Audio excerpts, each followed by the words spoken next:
Hello students. In the last video we are discussing about the what is the meaning of demand and what type of demand curve will be derived. ಇಂದಿನ ಒಂದು ವಿಡಿಯೋದಲ್ಲಿ ನಾವು ಏನು ನೋಡ್ತೀವಿ, ಬೇಡಿಕೆ ಅಂದ್ರೆ ಏನು, ಬೇಡಿಕೆ ರೇಖೆ ಹೇಗೆ ಬಡಿತೀವಿ ಅನ್ನುವಂಥದ್ದನ್ನು ನಾವು ನೋಡ್ತೀವಿ. So when we are observing the demand, that is mainly represented to the consumer willing to buy and purchasing to afford are able to purchase ಅಂತ ಹೇಳ್ತಾರೆ. ಅಂದ್ರೆ ಒಬ್ಬ ಅನುಭೋಗಿ ಖರೀದಿಸುವಷ್ಟು ಸಾಮರ್ಥ್ಯ ಮತ್ತು ಖರೀದಿಸುವ ಶಕ್ತಿಯನ್ನು ಒಳಗೊಂಡಿರುವಂತಾದ್ರೆ ಮಾತ್ರ ಅದು ಬೇಡಿಕೆ ಅನಿಸಿಕೊಳ್ಳಬೇಕು ಅಂತ ಹೇಳ್ತೀವಿ ಅಂತ ಹೇಳ್ತೇವೆ. So in this video we are discussing about the one of the important concept of derivation of demand curve for indifference curve and budget constraint.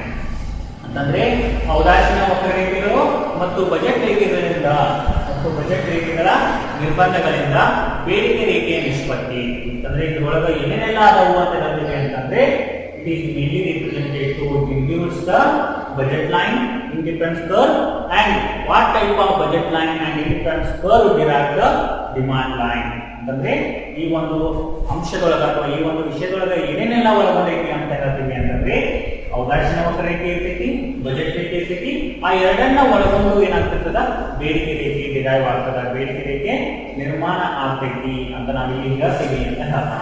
ಅಂತಂದ್ರೆ when we are observing the indifference curve that is mainly represented to the consumer satisfaction level and when we are observing the budget line that is mainly represented to what type of consumer investing their income in purchasing the goods and services and when we are observing the demand curve that is mainly represented to when the price level will be put, means when we are observing the price level that is denoted to what type of consumer purchasing the goods and services of the given price. ಅಂತಂದ್ರೆ ಈ ಒಂದು ಏನನ್ನೆಲ್ಲ ನೋಡಿದಾಗ ಅಂತಂದ್ರೆ ಔದಾಸೀನ ವಕ್ರರೇಖೆಯನ್ನು ತೋರಿಸ್ಕೊಡ್ತಾ ಇತ್ತು ನಮ್ಗ ಅನುಭೋಗಿ ಎರಡು ಸರಕುಗಳ ಮಧ್ಯೆ ಹೇಗೆ ತೃಪ್ತಿಯನ್ನು ಪಡ್ಕೊತಾನ ಮತ್ತು ಬಜೆಟ್ ಲೈನ್ ಏನನ್ನ ತೋರಿಸ್ಕೊಡ್ತಾ ಇತ್ತು ಅನುಭೋಗಿ ತನ್ನ ನಿರ್ದಿಷ್ಟ ಆದಾಯದಲ್ಲಿ ಯಾವ ತರನಾದ ಸರಕುಗಳನ್ನ ಕೊಂಡುಕೊಳ್ತಾನ. ಇನ್ನ ಬೇಡಿಕೆಯನ್ನು ತೋರಿಸ್ತಾ ಇತ್ತು ಅನುಭೋಗಿ ಒಂದು ಬೆಲೆಯನ್ನ ನಿಗದಿಪಡಿಸಿದಾಗ ಆ ಸರಕನ್ನ ಹೇಗೆ ಖರೀದಿಸ್ತಾನ ಅಂತಂದ್ರೆ ಬೆಲೆ ಹೆಚ್ಚಾದಾಗ ಹೇಗೆ ಖರೀದಿಸ್ತಾನ, ಬೆಲೆ ಕಡಿಮೆ ಆದಾಗ ಹೇಗೆ ಖರೀದಿಸ್ತಾನ ಅನ್ನುವಂಥದ್ದನ್ನ ನಾವಿಲ್ಲಿ ನೋಡ್ತೀವಿ.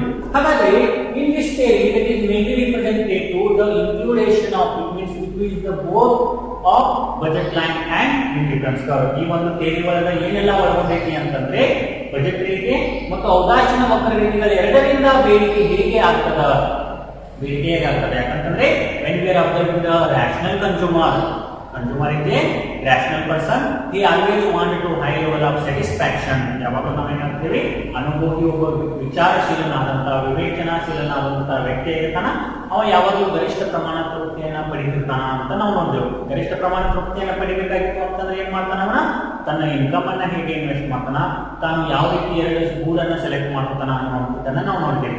ಈ ಒಂದು ಥಿಯರಿ ಇಲ್ಲಿ ಏನೂ ಇಲ್ಲ, ಒಂದು ಡೈಗ್ರಾಮ್ ಅನ್ನ ಹೇಳಿ ಅದನ್ನ ನೀವೇನ್ ಮಾಡ್ಕೊತಾ ಹೋಗ್ಬೇಕು, ಎಕ್ಸ್ಪ್ಲನೇಷನ್ ಮಾಡ್ತಾ ಹೋಗ್ಬೇಕು ಅಂತ ಹೇಳ್ತೀವಿ.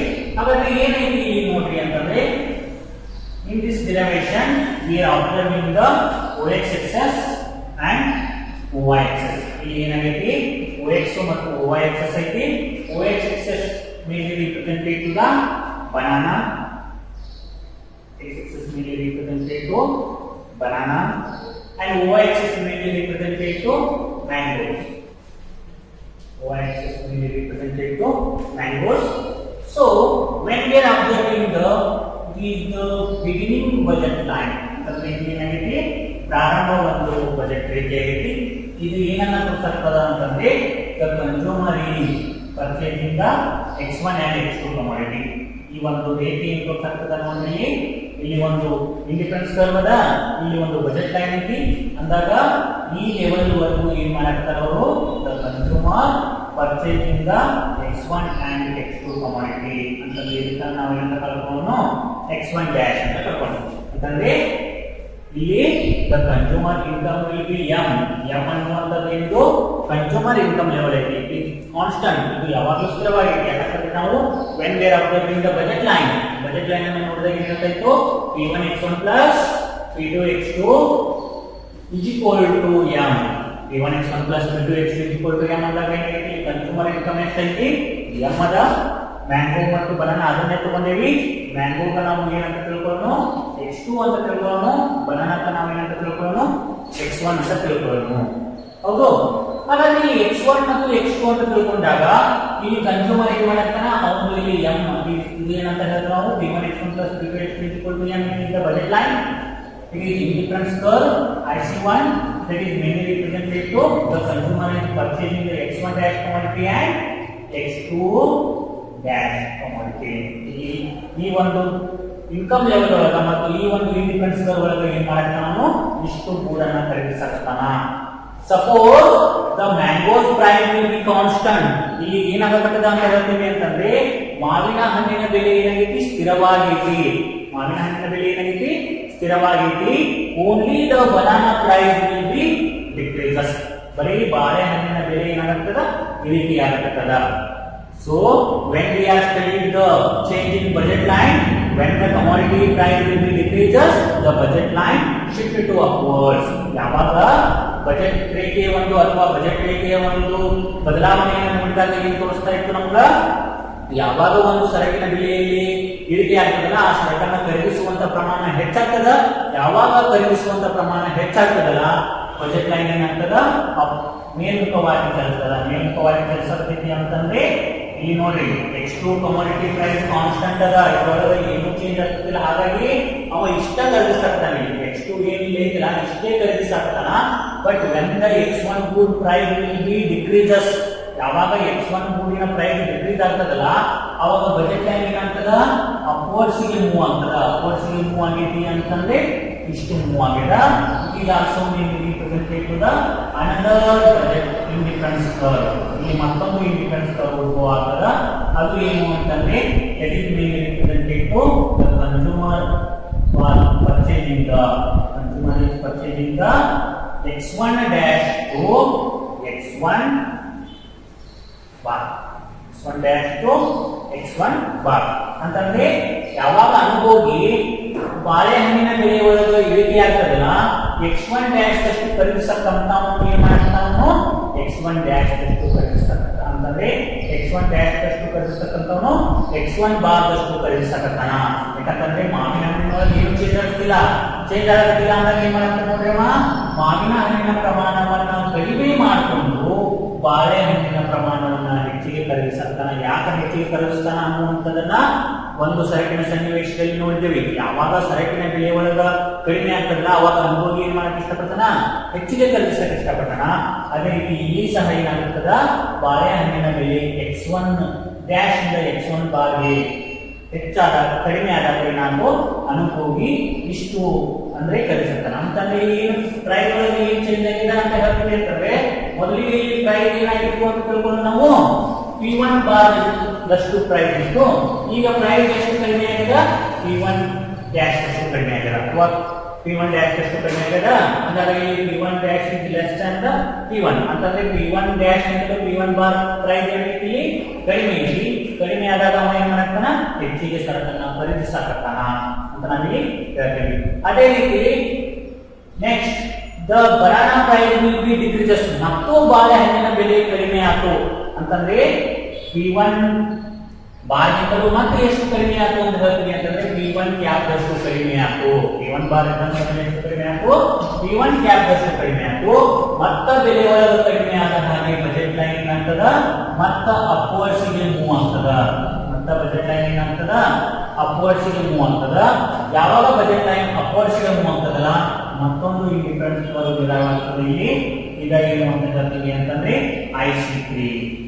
ಇದು IC3 that is mainly represented to purchasing the high level of x1 commodity that is mainly represented to the x1 cap.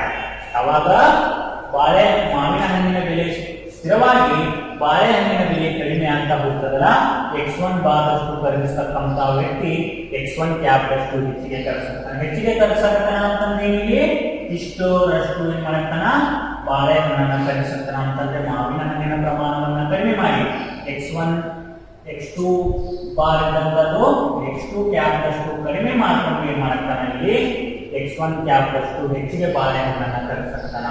So this graduation mainly represented to when the one commodity price will be decreases, the purchasing capacity will be increases. ಯಾವಾಗ ಒಂದು ಸರಕಿನ ಬೆಲೆ ಒಳಗ ಕಡಿಮೆ ಆಗ್ತಾ ಹೋಗ್ತದಲ್ಲ ಅವಾಗ ಅನುಭೋಗಿ ಖರೀದಿಸುವಂತ ಪ್ರಮಾಣ ಏನಾಗ್ತಾ ಹೋಗ್ತೀವಿ ಹೆಚ್ಚಾಗ್ತಾ ಹೋಗ್ತದ.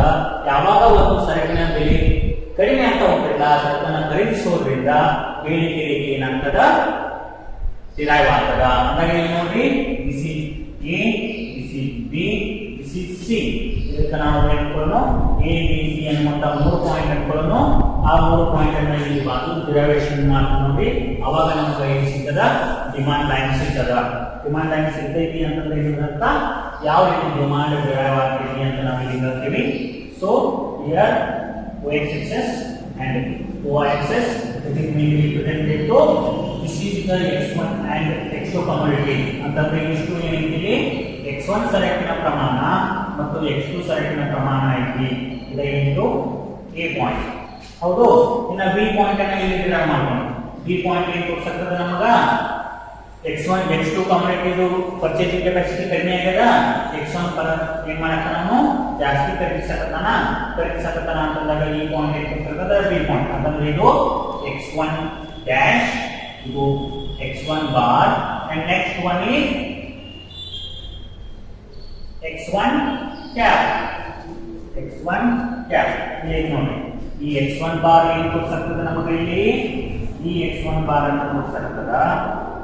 ಈ x1 ಕ್ಯಾಪ್ ಏನು ತೋರಿಸುತ್ತದೆ, ಡ್ಯಾಶ್ ಏನು ತೋರಿಸುತ್ತದ, ಈ x1 ಡ್ಯಾಶ್ ಏನು ತೋರಿಸುತ್ತದ, ಈ x1 ಕ್ಯಾಪ್ ಏನು ತೋರಿಸುತ್ತದ ಅಂದ್ರೆ ಈ x1 ಕ್ಯಾಪ್ ಅನ್ನು ತೋರಿಸಕತ್ತೈತಿ. ತೋರಿಸಕತ್ತಾಗ when we are joining the both 3 points, ಈ 3 ಪಾಯಿಂಟ್ ಅನ್ನ ಜಾಯಿನ್ ಮಾಡೋದ್ರಿಂದ ನಮಗೆ ಏನು ಸಿಗ್ತದ, ಡಿಮಾಂಡ್ ಕರ್ವ್ ಸಿಗ್ತದ. ಇದರಿಂದ ಏನಾಯ್ತು ನಮಗೆ ಇದರಿಂದ ಡಿಡಿ ಕರ್ವ್. ಡಿಡಿ ಕರ್ವ್ ಅಂತಂದ್ರೆ ಏನು, demand curve.